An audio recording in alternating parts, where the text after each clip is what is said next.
معزز سامعین کرام، آپ سن رہے ہیں دیار اردو چینل پر یعقوب نظامی کی کتاب مغرب کی وادیوں میں مراکش اور اندلس کی سفری یادیں۔ سب ہیڈنگ شراب و شباب۔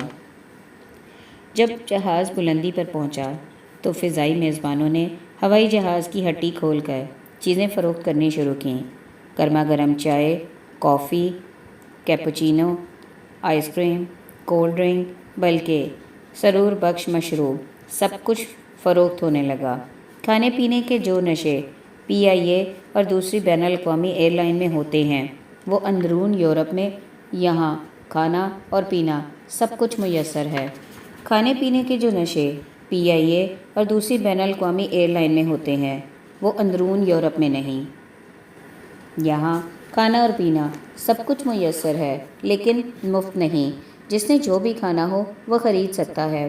جہاز میں سب کے سب وہ برطانوی سیاح تھے جو دھوپ تاپنے کی خاطر اندلس جا رہے تھے۔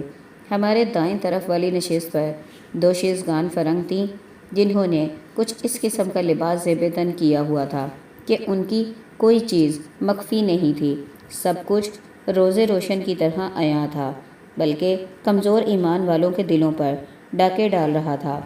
ان مست حسیناؤں نے ان لمحات کو مزید پرمست بنانے کی خاطر اسکاچ وسکی خریدی اور چسکے لے لے کر پینی شروع کر دی، تو ایسے میں میری حالت ایمان مجھے روکے ہے جو کھینچے ہے مجھے کفر والی ہونے لگی۔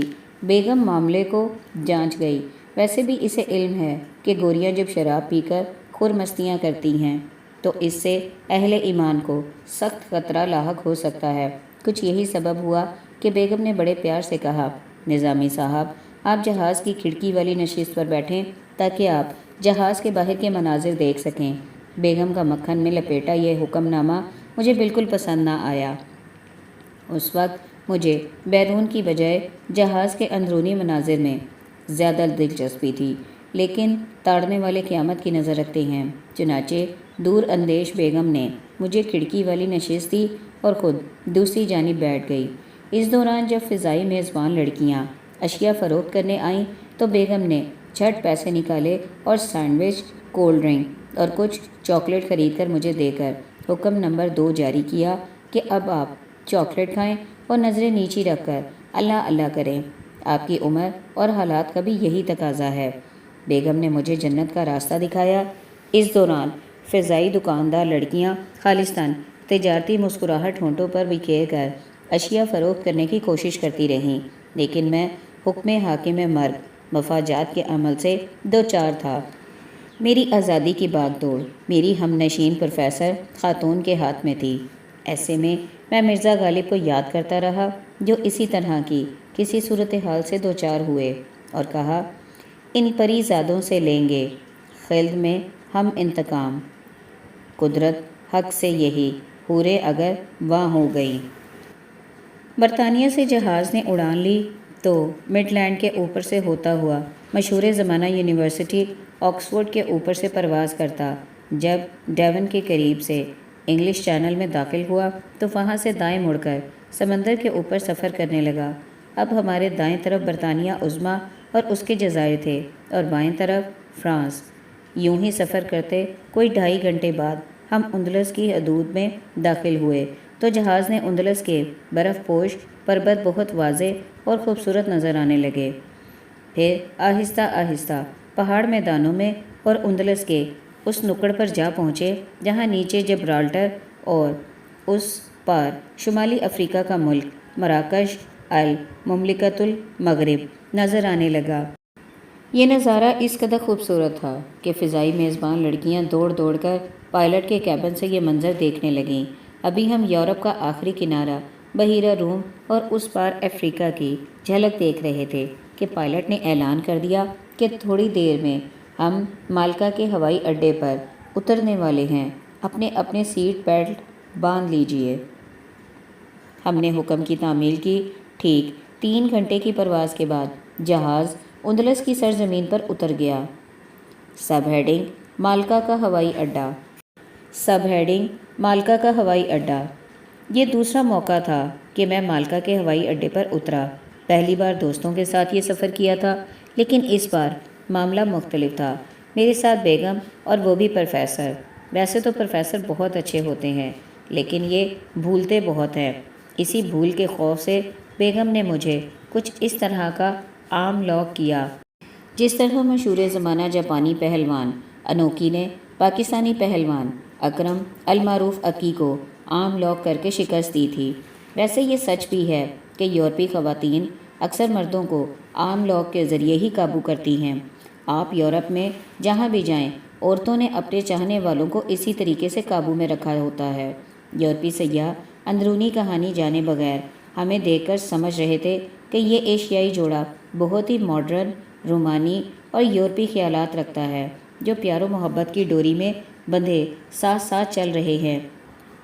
لیکن ہندوستانی تہذیب و تمدن سے واقف کار ایک بوڑھے انگریز نے پہلے مجھے آنکھ کے اشارے سے پھر گفتار کا اظہار کرتے ہوئے پوچھا، ایشیائی عورتیں تو مردوں سے 10 قدم پیچھے چلتی ہیں، آپ کا کیا معاملہ ہے؟ میں کیا جواب دیتا، بس اتنا کہا کہ بیگم پروفیسر ہیں اور شادی کے بعد ہمیں ایک دوسرے سے پیار ہوا۔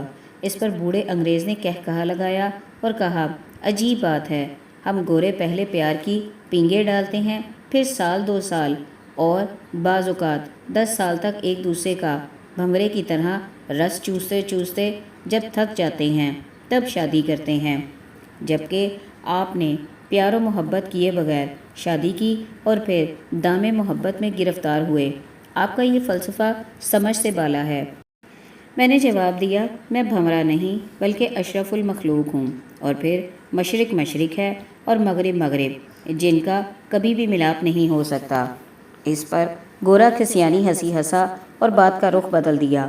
انگریزوں کا یہی طریقہ ہے، لاجواب ہونے پر ادھر ادھر کی ہانکنا شروع کر دیتے ہیں۔ اس پر ہم دل کھول کر ہنسے اور پھر بازو میں بازو ڈال کر مالکا کے ہوائی اڈے سے باہر نکل آئے۔ ہم نے فیصلہ کیا آج مقامی پبلک ٹرانسپورٹ کے ذریعے سفر کرتے ہوئے شہر چلیں گے۔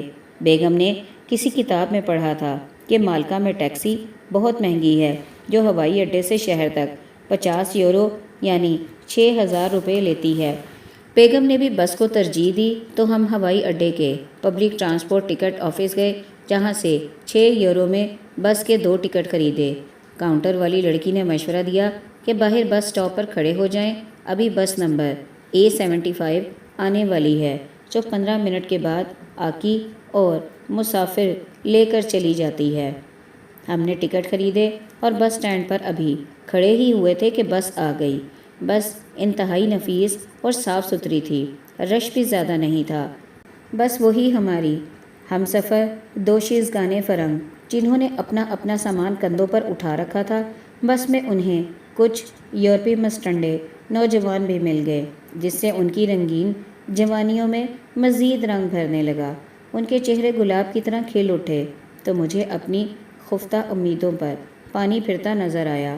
تب میں نے بیگم کے حکم کے مطابق سر نیچا کر کے اللہ اللہ کرنے میں ہی اپنی عافیت سمجھی۔ ٹیکسی کی نسبت بس کھلی کھلی اور اس کے شیشے بھی بڑے بڑے تھے، جن سے باہر کے مناظر بہت ہی واضح اور خوبصورت نظر آ رہے تھے۔ دھوپ میں پورا ملک نکھرا نکھرا، رنگین اور روشن نظر آ رہا تھا۔ برطانیہ میں سب کچھ ہے، لیکن یہ خوبصورت موسم والی عیاشی نہیں، جہاں زیادہ تر آسمان ابر آلود رہتا ہے، جس سے لوگوں کے مزاج بھی رنگین ہونے کی بجائے کچھ بجھے بجھے سے نظر آتے ہیں۔ خوشگوار موسم بھی اللہ کی نعمتوں میں سے ایک نعمت ہے۔ اب ہماری بس ایک چوڑی اور خوبصورت شاہراہ پر فراٹے بھرتی اپنی منزل کی طرف رواں دواں تھی۔ 1-2 اسٹاپ پر کھڑی ہوئی، جہاں مسافر اترتے اور نئے سوار ہوتے رہے۔ اندازاً 15 منٹ میں بس مالکا کے مرکزی بس اسٹیشن جا پہنچی۔ یہ سفر آرام دہ اور بہت ہی ارزاں طے ہوا۔ ہم برطانیہ سے باہر کسی یورپی ملک میں پہلی بار پبلک ٹرانسپورٹ کے ذریعے سفر کر رہے تھے، اس لیے کچھ پریشان تھے، لیکن منزل پر پہنچ کر خوش بلکہ بہت ہی خوش تھے۔ سفر بھی خوشگوار اور پیسے بھی بچائے۔ سب ہیڈنگ مالکا کا بس اور ٹرین اسٹیشن۔ ہمیں مالکا سے ریل گاڑی کے ذریعے کرتبہ جانا تھا۔ ہم نے بس ڈرائیور سے ٹرین اسٹیشن کا پوچھا تو اس نے بتایا وہ سامنے جس عمارت پر ماریا زمبرینو لکھا ہوا ہے یہی ٹرین اسٹیشن ہے۔ جبکہ دائیں طرف انٹرچینج ہے جہاں سے بسیں اور کوچیں ملک کے مختلف حصوں میں جاتی ہیں۔ ہم نے اپنے اپنے بیگ اٹھائے، سڑک عبور کر کے ٹرین اسٹیشن جا پہنچے۔ ٹرین اسٹیشن کا جو تصور میرے ذہن میں تھا یہ اس سے مختلف نکلا۔ یہ بہت ہی کشادہ اور بارونق تھا، صاف ستھرا، جہاں انفارمیشن سینٹر، قہوہ خانے، طعام خانے، شاپنگ سینٹر، بلکہ سینما ہال تک موجود تھا۔ ہر طرف چہل پہل تھی، یوں محسوس ہو رہا تھا جیسے ہم کسی میلے میں آ گئے ہیں۔ مسافر سامان اٹھائے اپنی اپنی منزل کی طرف رواں دواں تھے۔ جن کو اپنی منزل کا علم نہیں تھا وہ انفارمیشن سینٹر کے سامنے قطار میں کھڑے تھے، کچھ الیکٹرانک انفارمیشن سینٹر پر معلومات پڑھ رہے تھے۔ ہم ٹرین کا ٹکٹ حاصل کرنے ایک قطار میں کھڑے ہوئے تو 27 یورو فی ٹکٹ یعنی کل 54 یورو ادا کیے۔ ٹکٹ بابو نے بتایا کہ ریل گاڑی 2:15 بجے روانہ ہوگی اور 1 گھنٹہ 5 منٹ میں کرتبہ پہنچ جائے گی۔ ابھی دن کے 12 بجے تھے، چنانچہ ہمارے پاس 2 گھنٹے تھے۔ ہم نے فیصلہ کیا کہ پہلے کھانا کھاتے ہیں، پھر گھوم پھر کر اسٹیشن کے نظارے لیں گے۔ ٹرین اسٹیشن اور شاپنگ ایریا پہلی منزل پر، جبکہ ریسٹورنٹ اور قہوہ خانے دوسری منزل پر تھے۔ ہم ٹرین اسٹیشن کی دوسری منزل پر کھانا کھانے گئے تو وہاں قطار ریسٹورنٹ دیکھے۔ ان میں ہسپانوی اور امریکی ریسٹورنٹ کی بھرمار تھی۔ گھوم پھر کر آخر ہم مشہور زمانہ میک ڈونلڈ کے سامنے جا کھڑے ہوئے تو بیگم نے یہاں سے کھانا کھانے سے انکار کر دیا اور کہا میک ڈونلڈ امریکی ہے جس کی برانچیں دنیا بھر میں پھیلی ہوئی ہیں۔ ہم امریکی کھانا کھاتے ہیں تو اس آمدن پر یہ حکومت کو ٹیکس دیتے ہیں جس سے امریکہ اسلحہ خرید کر افغانستان، عراق، شام، لیبیا اور فلسطین جیسے اسلامی ممالک میں بم گرا کر بے کس اور مظلوم مسلمانوں کو مارتا ہے۔ ایسے میں ہمیں یہاں سے کھانا نہیں کھانا چاہیے۔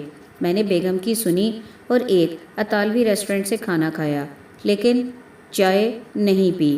چائے ہم نے ایک ہسپانوی قہوہ خانے میں بیٹھ کر پینے کا پروگرام بنایا۔ یہ قہوہ خانہ ایک خوبصورت جگہ تھا جہاں سے ہر طرف خوبصورت مناظر دکھائی دیتے تھے۔ ہم چائے پی رہے تھے کہ پڑوسی ٹیبل سے آواز آئی، زیتونہ! یہ سن کر ویٹر دوڑتی ہوئی آئی اور زیتون کے پھل ایک پلیٹ میں رکھ کر لائی۔ یہ دیکھ کر عجیب مسرت ہوئی کہ زیتون کو اس ملک میں لانے والے مسلمانوں کو تو نکال دیا گیا لیکن اس درخت اور لفظ کو نہ نکال سکے۔ کھانا کھاتے اور چائے پیتے 1 گھنٹہ لگ گیا۔ پھر ہم پہلی منزل پر آ کر شاپنگ سینٹر میں چلے گئے جہاں ونڈو شاپنگ شروع